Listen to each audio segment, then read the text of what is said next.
భారతదేశ మాజీ ఉప ప్రధాని డాక్టర్ బాబు జగజీవన్ రావు గారి 118వ జయంతి సందర్భంగా వేదాయపాలెం బాబు జగజీవన్ రావు విగ్రహానికి పూలమాలలు వేసి నివాళులర్పించారు. టీడీపీ రాష్ట్ర కార్యదర్శి జర్నీ రమణయ్య, బద్దెపూడి నరసింహగిరి తదితరులు పాల్గొని ఘనంగా జగజీవన్ బాబు విగ్రహానికి పూలమాలలు వేసి నివాళులర్పించి అనంతరం కేక్ కట్ చేసి టీడీపీ రాష్ట్ర కార్యదర్శి జర్నీ రమణయ్య మీడియాతో మాట్లాడారు. భారతదేశంలో ఉన్నటువంటి అన్ని వర్గాల ప్రజలు ఒక పండగ, అది ఏప్రిల్ 5వ తారీఖున డాక్టర్ బాబు జగజీవన్ రామ్ గారు మాజీ ఉప ప్రధాని ఈరోజు పుట్టినరోజు సందర్భంగా దేశవ్యాప్తంగా అందరూ ఒక పండగ జరుపుకుంటూ ఉన్నారు. మరి ఈ సందర్భంగా బాబు జగజీవన్ రామ్ గారి జయంతి సందర్భంగా 118వ జయంతి వేడుకల శుభాకాంక్షలు తెలియజేస్తా ఉన్నాం.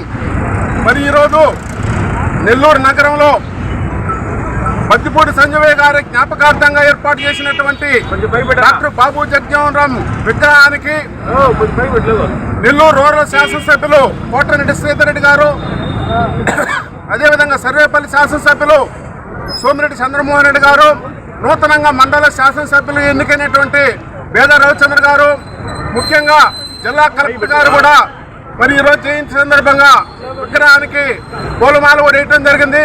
మరి జయంతిలో పాల్గొన్నటువంటి మా ఆహ్వానాన్ని మన్నించి వచ్చినటువంటి మా శ్రేయోభిలాషులు, వివిధ సంఘాల ప్రతినిధులు, తెలుగుదేశం పార్టీ నాయకులు, కార్యకర్తలు అందరూ కూడా, మీడియా మిత్రులకు అందరికీ కూడా జగజీవన్ రామ్ గారి తరఫున శుభాకాంక్షలు తెలియజేస్తా ఉన్నాం.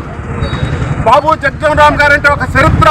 ఈ దేశంలో అతి చిన్న వయసులోనే మరి నెహ్రూ గారి ప్రభుత్వంలో కార్మిక శాఖ మంత్రిగా ఈ దేశంలో ఒక చరిత్ర సృష్టించినటువంటి వ్యక్తి. అదేవిధంగా ఈ దేశంలో పార్లమెంట్లో ప్రజా సమస్యల మీద గొంతు మాట్లాడటంలో బాబు జగజీవన్ ఒక చరిత్ర ఉంది. అందువల్లే ఈ దేశ ప్రయోజనాల కోసం, దేశ ప్రజల కోసం ఆయన భావోభావాలతో పాటు కూడా ప్రజా సమస్యలను పార్లమెంట్లో వినిపించడానికి ఉత్తమ పార్లమెంటేరియన్గా కూడా ఎన్నికైనటువంటి సందర్భాన్ని గుర్తు చేస్తా ఉన్నాను. మరి దేశంలో వ్యవసాయ శాఖ మంత్రిగా, రక్షణ శాఖ మంత్రిగా, తపాలా శాఖ మంత్రిగా, కార్మిక శాఖ మంత్రిగా ఈ రాష్ట్రం ఎనలేని సేవ చేసినటువంటి వ్యక్తిగా బాబు జగజీవన్ రామ్ గారు అని కూడా ఈ సందర్భంగా తెలియజేస్తున్నాం.